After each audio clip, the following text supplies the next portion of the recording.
What's going on, guys? Keenan from the UK Shooters team here. In this video, the boys and I will be editing this photo in 10 minutes. But before we get started, let me introduce you guys to the UK Shooters team. Yes guys, what's good? My name is Mike Will, m.visuals on Instagram. Myself and the rest of the UK Shooters team are having a little editing battle. We've got this shot here on a recent road trip we did with Sony Alpha and Jessops up in Scotland. We've all got 10 minutes to edit in our own styles. What is up YouTube? My name is Luke Jackson Clark. I'm a travel photographer from London, UK. I shoot landscapes mainly, and my usual editing time is probably on average about an hour. So this 10-minute edit is going to be interesting, but quite fun. Yes guys, how's it going? My name is Cyrus. I usually shoot street and cityscape, so this sort of image is what I'd usually be editing. So I'm very excited to jump into it. But yeah, this is fresh, no presets, just straight into it. And then that brings you to me. My name is Keenan. I am the video guy for the UK Shooters team. I create the event highlight videos as well as the content we create for brands. But that's enough of us introducing ourselves. Let's put 10 minutes on the clock and get stuck in. So 10 minutes starts now. There we go. All right, here we go, we've got 10 minutes, let's do this. So first thing I'm gonna do is crop it for Instagram. So I'm instantly gonna whack on what it's gonna look like. Upright. There we are. That is not straight. That is not straight. Change the white balance. It's quite blue, but I want to make it a bit more natural. I feel like Cyrus is going to look something similar to that. Just do the basic adjustments, nice and quick, nice and easy. This usually takes me ages, so it's kind of a weird process. Just do before and after. I do that with the little bracket key, not bracket key. I don't know what to call it. Keelan, can you put that over the top?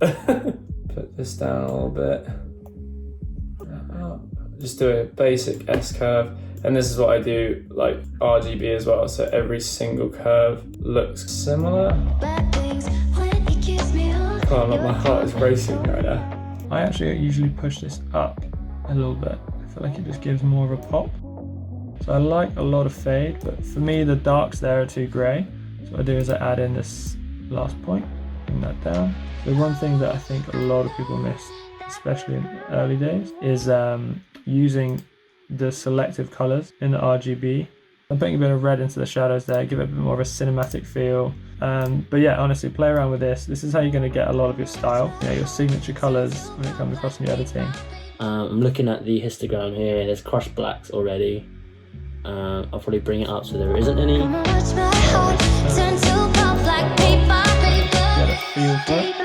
I whack on clarity. I quite like clarity. A lot of people don't. Haters gonna hate. Right. So the hues. This is where I play around with a lot of stuff. I'm going to start off with the yellows because I don't want yellows in there really. So they automatically want to go to oranges. I also desaturate everything. I don't know if you guys do that, but that's just what I do. Blues I usually put the aqua sort of side and then massively reduce them. Way too much blue for me. Mike might like it, but for me, I always bring those oranges up. I love the pop of the orange. It just looks so nice. Okay, cool. So I'm gonna throw these. I always throw the purples to the side because I'm not so keen on purple. Then kind of play with the blues a little bit. Chill out the blues a lot. I'm gonna put the blues down a ton. Greens all the way because there's some green in the thing. It's what we call it, a clock tower. All words are failing me right now. Okay, now we're gonna put some nice bit of orange, I believe, in the sky, like a yellowy orange. That's kind of my vibe, like highlights. I always like to put a bit of orange, and then if anything I put a bit of blues in the shadows. But right, split toning, please save me. My usual split toning settings are 214 to 223 usually, and then usually my other split toning is like 50 to 40ish. Oh mate, this is not enough time. Add a bit of sharpening. I'm gonna pump that way up and Alt and hold this down. Just get the selective sharpening. So I only really want to sharpen the street and that area to draw the eye there. So that's what I'm gonna do. Bring a little bit of that in. So be careful with the vignette, it'll crush it too much otherwise. So I'm gonna go for an extra cold image because I know the other boys are probably gonna warm things up. So I'm just gonna do the complete opposite. And I'm gonna have one side blues and the other side reds. So I'm going to try and pull some more blues from all this by just brushing in the temperature down. Clarity, I go a bit higher than probably what Luke will. I shoot city, and honestly I think it just looks better in city. I want to see those textures. Usually I do the rest in Photoshop, but because I'm on a limit, what I'm going to do is I'm going to do what I usually do, go to all of the very harsh highlighty areas that are really strong and intense, and then I put the clarity down and sometimes the texture down so that it reduces the punchiness of them and then kind of draws you into what you want to see. Overall, that is nice. So let's bring this into Photoshop. Shout out to the live streams, UK Shooters live streams every Saturday at 5 PM. So be there or be square. Alright, put you into Photoshop. Come on.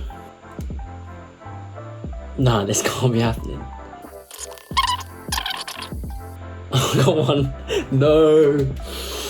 Come on. 6.5 hours later.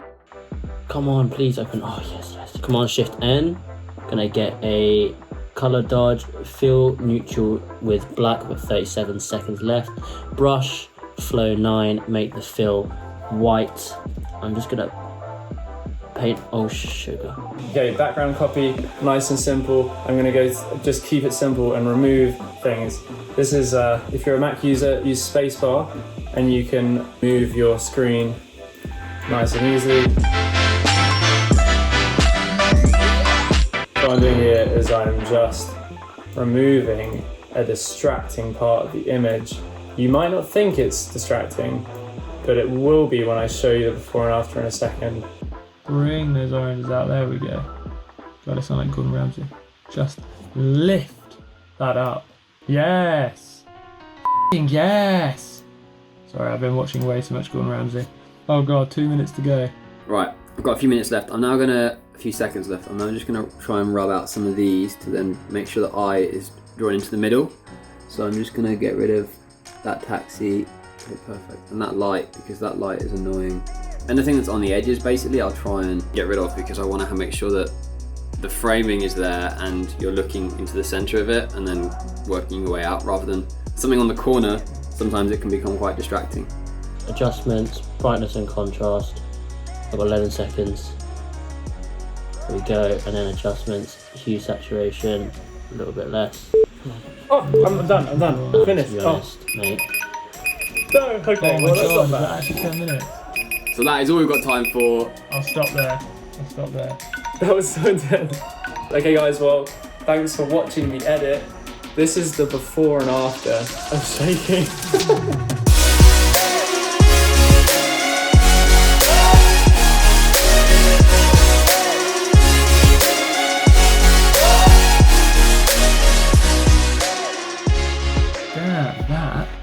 That was actually so much harder than I thought it'd be. If I had more time, I'd bring it over to Photoshop. I'd probably clean it up a little bit, remove a few of the sort of distracting elements, like some of the stuff sticking up across the building, a few of the poles. But that's it. That's the basic edit. Yeah, let me know what you guys thought of that. Oh, I didn't even put any texture. Oh man. Looking back at the photo, what I would have done differently, I think I definitely added way too much purple in the shadows. It looks too purpley. And then if I had more time, I would remove just certain bits which I don't like using the spot healing and clone stamp brush. If I had more time, I'd probably work on the road section of this thing. I'd remove more of the white things. I'd probably remove the flagpoles because they're not adding to the image. I'd probably kind of impact the people a bit more just so that it provides scale. But overall, I'm pretty happy with the edit. I would definitely post that if I had to. So yeah, I'm pretty happy with it. Badass. Thank you so much for watching to the end of the video, guys. We really appreciate it. It'd be really interesting to hear your thoughts on which you like the best and why. Make sure to press the subscribe button down below if you want to see more content like this in the future. We're really stoked to be producing more content here on YouTube. So we'll see you guys in the next video. Until then, peace.